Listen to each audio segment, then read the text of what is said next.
Thank you, Mr. President. The killing of Palestinian civilians is not a collateral effect of the war. This Israeli assault relies by design on mass and indiscriminate killing of civilians. The humanitarian catastrophe in Gaza is not the consequence of a war. It is a tool employed by Israel to pressure people and force them out. The famine underway is not an undesired outcome of the war. It is starvation as a method of war. The collapse of the health system is not an unforeseen result of a war. It is the result of premeditated attacks against hospitals and medical personnel.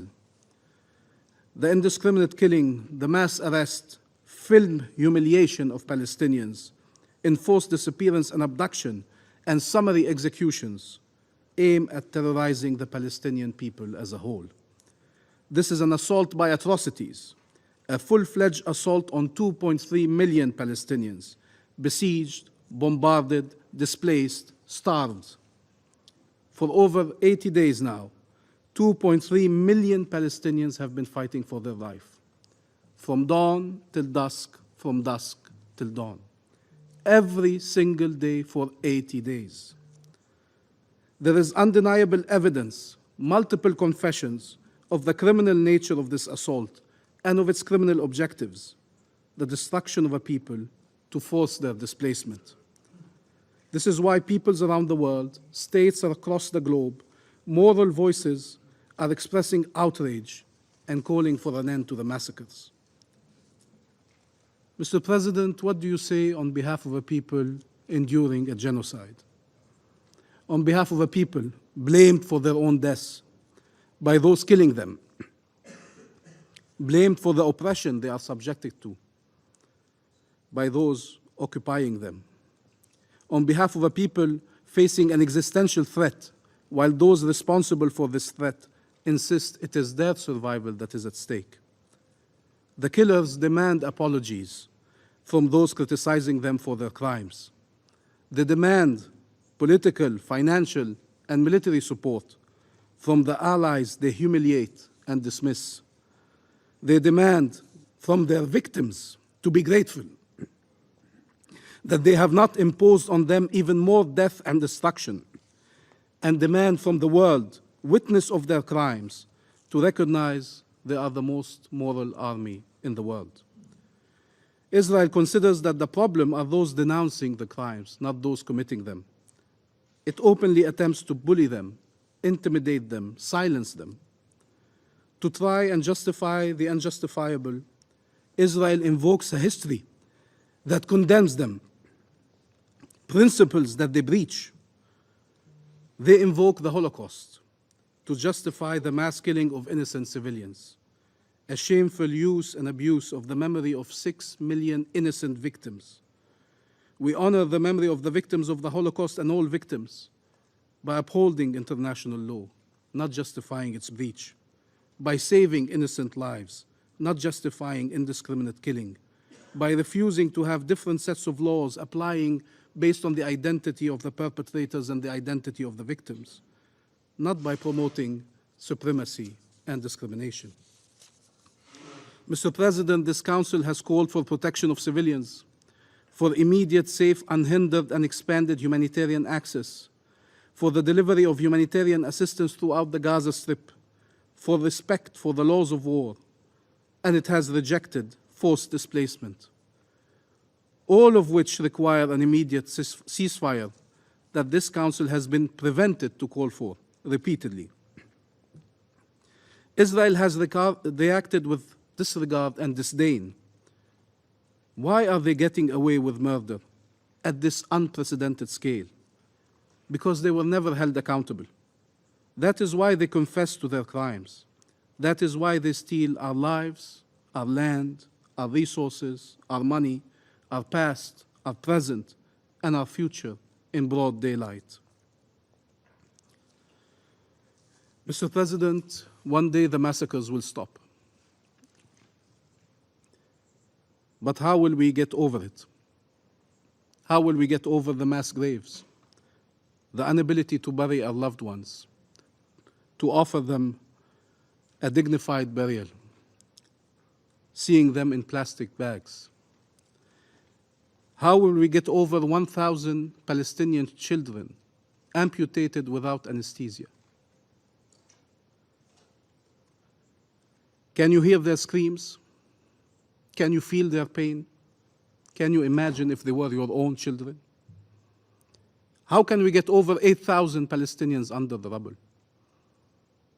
Those who were blessed to die quickly, and those who endured a terrible and terrifying death, a slow death under the rubble while we were unable to save them. How do you get over a genocide? We will be asked, nevertheless, despite all that we are enduring and all that we have endured for 75 years, to move on, to count our dead one more time, to count our wounded, our permanently disabled, the people scarred for life, the millions of victims, and move on. We will be asked to be peaceful. We will be asked to be grateful that this horrible chapter among so many other chapters, even though this one is the worst one we have gone through, is over until the next one begins. This is the ultimate expression of double standards. The other side is never asked to move on if Israelis are killed, never asked to be peaceful in such situations. This is the ultimate expression of racism, of dehumanization of our nation. We shall all be subject to the same rules, to the same expectations. We should all have our humanity recognized and respected. Those who have dared till now to find a way or another to justify what is happening in the Gaza Strip will have to endure shame forever. For those calling on our people not to seek vengeance, not to resort to violence, they must support our efforts to deliver justice. That is the path we have chosen, justice, not vengeance. But till now, that path has been obstructed in the face of the Palestinian people, and no one has ever been held accountable for the crimes committed against them. Israeli impunity cannot be allowed to survive this assault. So finally, Palestinian survivors can live with the sense that the massacres will not resume. The horrors this impunity has led to will continue occurring until this is brought to an end. Mr. President, the world is discovering the true Gaza while Israel is destroying it. They discover as Israel destroys our university and schools that we have one of the highest literacy rates in the world. They discover as Israel destroys our historic mosques and churches that we have religious diversity and a Christian community in Gaza that is an integral part of our history, our present, and our future. The world discovers the name of brave Palestinian journalists and doctors as they learn they were killed. They discover about a young Palestinian generation that was able to be creative and to perform and to try to lead a life in impossible circumstances, only to face death once again. The world discovers human beings who, despite repeated assaults and a decade and a half of blockade, somehow preserved hope, cultivated it, built their homes to see them destroyed, built them once more, saw them destroyed once more, built them again, built their lives despite loss and suffering. From within the ruins, they were able to rise again, only to face death once again. They found a way back to life, only to see death and destruction haunting them once more. Until when? That is what Israel is attacking. Hope. That is its greatest enemy. The fact the Palestinian people have not relinquished hope. The ability of our people to resurrect. They want to make sure that Palestinians in Gaza have no homes to return to. They want to make sure they have no life to return to. They want to make sure that life in Gaza is no longer possible, with one aim, what they call voluntary migration. Voluntary. 21,000 people killed, half of them almost children. And by the way, we mentioned the children and the women. Many innocent men have been killed. voluntary migration, the code name for forced displacement. These are the options for Palestinians: destruction or displacement, death or displacement. Mr. President, in Bethlehem, Jesus' birthplace, celebrations were cancelled. But in reality, the message delivered and embodied by Jesus was celebrated by standing up and speaking out for the Palestinian people in Gaza, for the oppressed, as he would have done, those who suffer, as he would have done, those who endure, as he would have done. Bethlehem itself endures its share of pain and suffering, mutilated by a wall, and like all cities and villages of the West Bank, victim of constant attacks by settlers and occupation forces. The reality that the Christians of Palestine are enduring is unbearable. It is the same that all Palestinians are enduring, including in the Armenian Quarter, in occupied East Jerusalem, where they are fighting for their identity and their existence. Mr. President, the UN High Commissioner for Human Rights, at the occasion of the report released yesterday on the West Bank, stressed that, and I quote, "The violations documented in this report repeat the pattern and nature of violations reported in the past in the context of the long-standing Israeli occupation of the West Bank. However, the intensity and the violence and the repression is something that has not been seen in years." End quote. These 3 months have been the deadliest in the West Bank, the deadliest the West Bank had witnessed in decades, including for children. But don't worry, Israel will attack the UN for reporting on its crimes instead of putting an end to them. There is a war underway against the Palestinian people as a whole, against our existence in our homeland, against our identity, our history, and our future. Mr. President, Netanyahu expressed a few days ago his pride to have prevented the independence of the Palestinian state, to have undermined and destroyed the peace accords. He is bragging that he is destroying peace in our region. He is bragging openly that he has been obstructing the chance of peace. And by doing that, he has been undermining the security of both the Palestinian people and the Israeli people. His intentions have always been clear to anybody willing to look. He has been one of the main protagonists of the war for Palestinian geography and against Palestinian demography in the last 3 decades. Netanyahu's political platform is denying Palestinian existence and rights. His political survival requires a never-ending and ever-spreading war. Netanyahu continues rewriting history 75 years after the Nakba, saying that Palestine was a wasteland when over 1 million Palestinians lived in cities and had a cultural life and a political life and life, just life in that land, to justify prolonging the Nakba and attempting to finish the job. We have been down the path of negating existence, killing and destroying so many times before.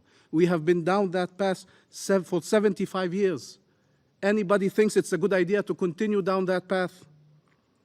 Israel announced several times it had handled the Palestinian question.